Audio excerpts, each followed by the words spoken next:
One of the hallmarks of people who are telling the truth, in case you were wondering how to tell the difference, is that people who are telling the truth are calm. They don't wave their hands around and make wild accusations. They don't need to do that. I want to talk about the end of Fox News as we know it. Even my favorite Russian troll has turned against Fox News. It is a crazy time. It's enough to say what they know. And if honest people turn out to be wrong about something they have claimed, they'll admit it. They don't double down on false. They made a mistake, and that's okay. It's not like they're claiming to be God. A lot of people have heard about this bullshit. People that would watch Fox every day and forever. When Donald Trump lost the presidency, many Americans will never again accept the results of a presidential election. When Republicans fell short of their midterm goals. It certainly looks like it's rigged. Liars behave differently. Liars are touchy, sometimes to the point of hysteria. They're hiding something, that's the whole point of lying, and they're worried you're going to find out what it is. Liars are fragile, because over time, lying makes you weak and afraid. At Fox, election denialism has been broadly promoted by its many stars. But even there, Carlson's fervor has stood out from the start. If you're a Trump voter and you suspect that this election was stolen, was rigged, you're onto something. He has savaged the security of elections and the credibility of election officials. The people in charge rigged the game. He's repeatedly pushed wild conspiracies about machine switching votes, and that's not been proven. We're not really very serious about democracy if we're using electronic voting machines. We're living through one of those clarifying moments, which actually we're thankful for, where we're learning exactly who the liars are. On Monday... Why were they so stupid to text to each other about it constantly? They went on and on about how much bullshit they were putting on the air, how much they had caught those people in lies, and how much they were going to continue to put them on the air. They were lying to us, obviously. That's why you hide things. But what was actually surprising, what we can't quite get over even now, is how they responded when they were caught lying. They didn't seem embarrassed. They didn't apologize. Never mind that such claims helped spur a massive lawsuit against Fox by the Dominion Voting Systems Company, which denies any wrongdoing. Never mind a Dominion filing in that case shows Carlson privately called accusations of election fraud with no evidence ludicrous, totally off the rails, and shockingly reckless. Now they're caught in this horrifying loop where the world they created is now out of control. There was a time when Fox fed the narrative, and that created the Republican movement. I'm sorry, it wasn't Ronald Reagan, because y'all didn't adhere to any of Ronald Reagan's virtues. Did you know that he signed a pro-abortion bill in California? Yeah, that's right. Crazy that. Ronald Reagan could never be elected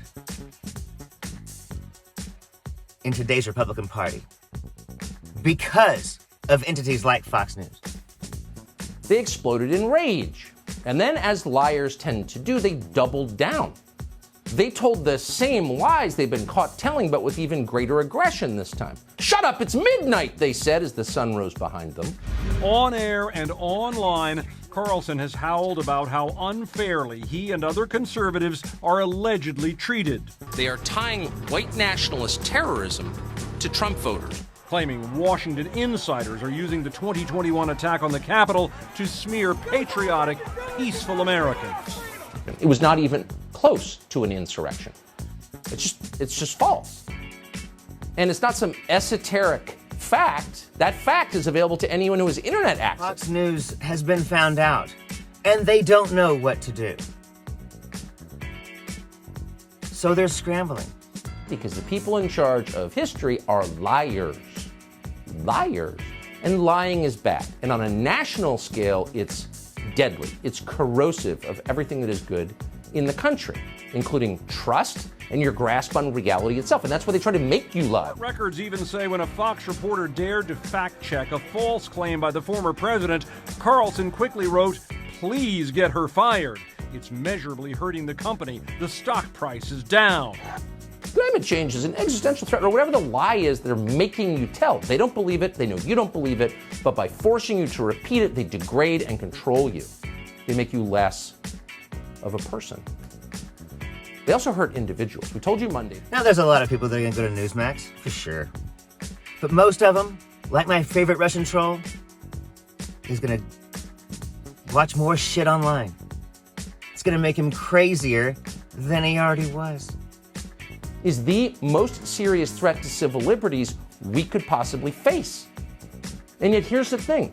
Leaders in both parties, the party that Chansley voted against and the party he voted for, have said nothing. Not one word about the implications of this. Not surprisingly, Democrats were enraged when the new Republican Speaker, Kevin McCarthy, released all the security footage of the January 6th attack to Carlson exclusively. One of the people who's done more to destroy faith in this democracy than just about anyone else. And the reality is, there's nothing that can stop it now. Now, the narrative runs Fox. And again, it's not just Chuck Schumer, it's Republican senators. Kevin Cramer, Mike Rounds, Chuck Grassley, John Thune, Lindsey Graham, of course, Congressman Dan Crenshaw, needless to say, Kelly Armstrong, all went after us. We're not whining about that. We don't care, actually, but it just tells you everything about the way things actually work. They're not loyal to their voters, they're loyal to each other. And they're willing to lie, really lie, and crush people. Mitch McConnell, Tom Tillis, and BLM superfan Mitt Romney, all weak men, and like all weak men, vicious men, were especially angry. The man who is still not saying clearly and openly Joe Biden won and Donald Trump lost, fair and square. Was the 2020 election a miracle? Honestly, we don't know. We don't expect to get an answer to it tonight. No longer are they shaping the Republican Party as they have for the last 25 years. They are at the mercy of Maga, which has completely taken over. And it's a cult. And the members of that cult are done with Fox. And you can make your own rational judgments about what that means. Do you want to live in a country where that's possible? They don't care. Neither party in Washington cares. In fact, the leader of the Senate Democrats, Chuck Schumer, just joined the leader of the Senate Republicans, Mitch McConnell, in calling for this show to be pulled off the air. Now, that's not an argument based on logic. It's based on hysteria and the shame you feel as a weak and terrified person when your lies are exposed. Here's Not only did they call the election for Joe Biden first, which was a betrayal, but what really pisses them off is that behind their backs, they were dissing Trump. Behind their backs, they were dissing people they believed in, like Giuliani. In a cult, you can't ever go against the leader. If you have the unmitigated gall to go against Trump, you're out, motherfucker. Goodbye. Shut up! Pull that show off the air! They won't answer any questions, but we have a question, which is how in a free country guided by the Constitution were these people allowed to withhold evidence from... And that's why it's over for Fox. They'll still be around. But even those 3.5 million people that watch Tucker every day and are hardcore true believers, they don't trust him anymore. And trusting Tucker Carlson was the only thing Fox had going for him. I'm Zachariah, Lone Star Liberal. Y'all take it easy. Okay, Murdoch, here's the way it's going to be, brother. You've disrespected Donald J. Trump long enough, okay? They don't respect you. Read the depositions. The deposition, they have a fear, a loathing, and contempt for you.